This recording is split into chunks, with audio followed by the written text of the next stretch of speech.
Hello guys!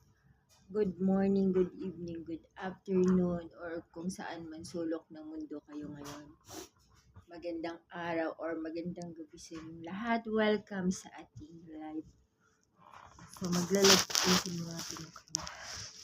Na-live ko yung pagdating ko dito sa Saudi guys. Kasi nagbakasyon ako ng Pilipinas in 2 months and a half. So ngayon, bumalik na ako dito sa amo ko. Dahil mahirap talaga mag-apply guys.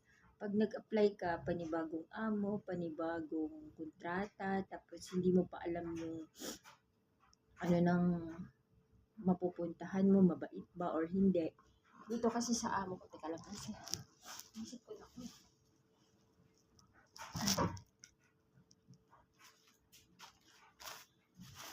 Dito kasi sa amo ko guys, kabisado ko na silang lahat. Kumbaga, sanay ka na ba? So, nagpariban ako ng buhok sa Pilipinas, wow, charis. Pero dito, naka-headjab, kaya nasisira yung nagkukulot-kulot. So, yun guys. Bago ako bumalik dito sa Saudi, nagtambay-tambay muna. Tapos, may bagong labas ngayon na, ano ba yun? Yung OFW launch. Sa OFW launch, guys, libre lahat doon. Libre pagkain, libre mga tubig, kape. Basta lahat ng pagkain doon, wala pong bayad. Basta pag akyat mo doon mula sa waiting area sa mga eroplano, sa Terminal 1, meron dong OFW launch. Tapos pag umakyat kayo doon, may nagbibigay doon ng e-card. Ito yung e-card guys. Pakita ko sa inyo guys. Ito siya guys. E-card. Ayan guys. Ayan. So ngayon, meron akong OFW e-card. Ayan. Ayan. Mabilis lang siyang guys, ma-release. Ang problema lang talaga pag kumuha ka nito, sobrang haba ng pila dun sa OFW launch. Kasi, lahat ng mga OFW doon, halo-halo na Kuwait, Qatar, Dubai, Hong Kong, kahit saang bansa doon lahat. Pag kumuha ka ng ganito,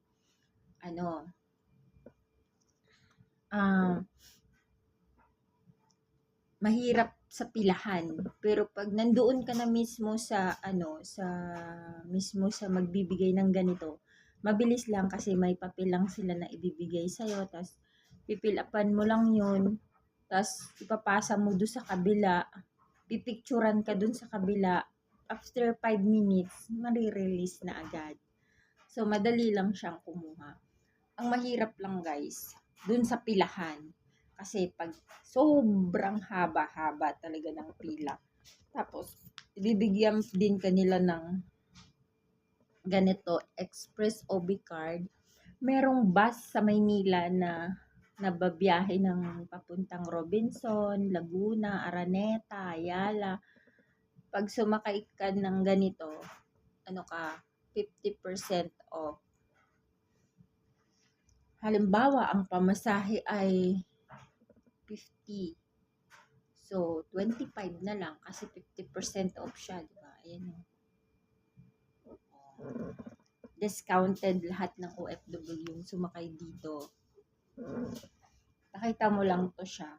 Card din to siya, guys. Nabiyahe sila ng NAIA Terminal 1, 2, 3, 4 hanggang 10. Tapos, dumadaan sila ng Robinson, Santa Rosa, Laguna, Araneta, Cubao, Ayala, Pitex, Pasay, Robinson Galleria, Robinson Manila. Yan yung masasakyan mo. So, 50% off siya. Tapos, buong card po yung binigay sa akin. Ganito. So, OFWE card. Ayan, meron siyang code. Code. Ang pangalan nito. Ayan o. Ayan. Meron siyang ganyan.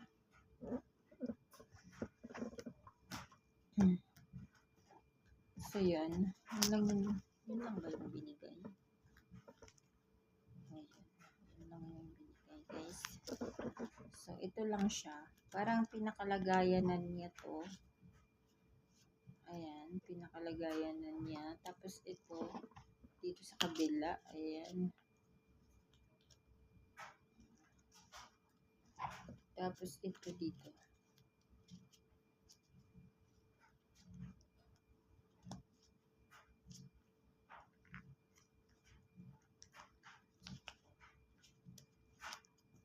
Ayan siya, guys.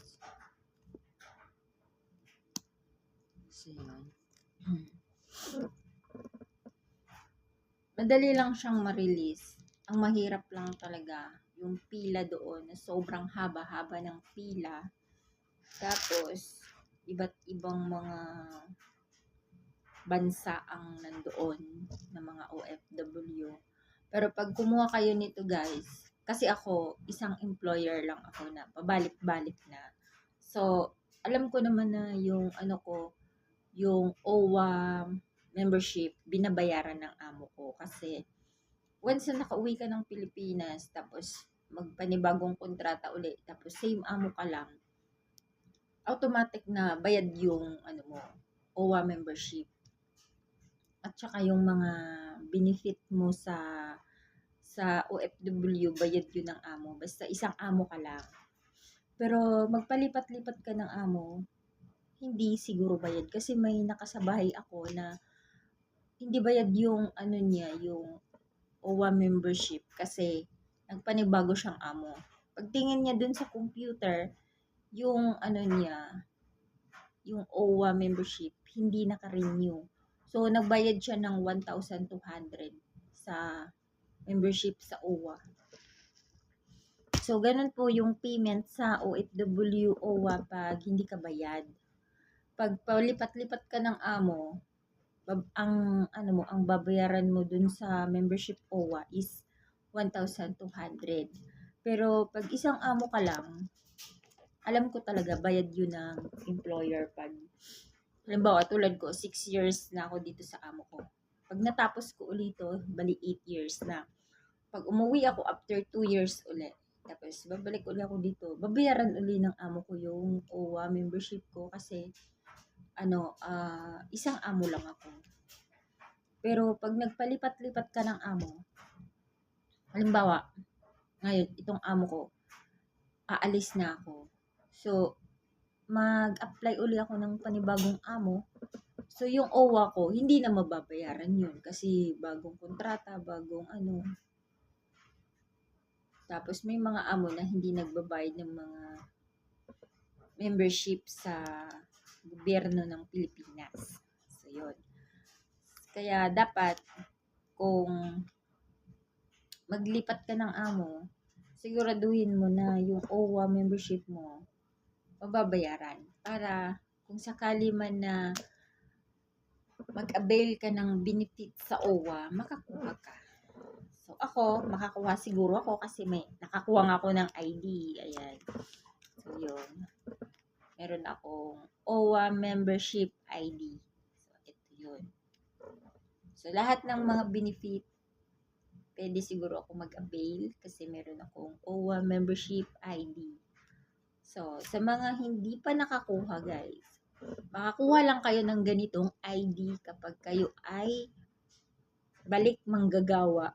Kasi nandun yung OFW launch sa terminal. Tapos, akit lang kayo doon sa taas. Magpila kayo doon ng haba. Tapos yun, magpa-fill up kayo ng form, bibigyan kayo ng ganito, pipicturean lang kayo, tapos automatic magkukuha nyo na agad. So, yun lang po ang pag-process na OWA IDE card. So, yun lang guys ang ating vlog for today. Thank you for watching. Please subscribe my YouTube channel Messi Miles at ang ating Facebook account. Messi Miles din, hindi na yung magbabago para pag nag-search kayo, isang searchan lang, Messi Miles. Thank you. Bye-bye.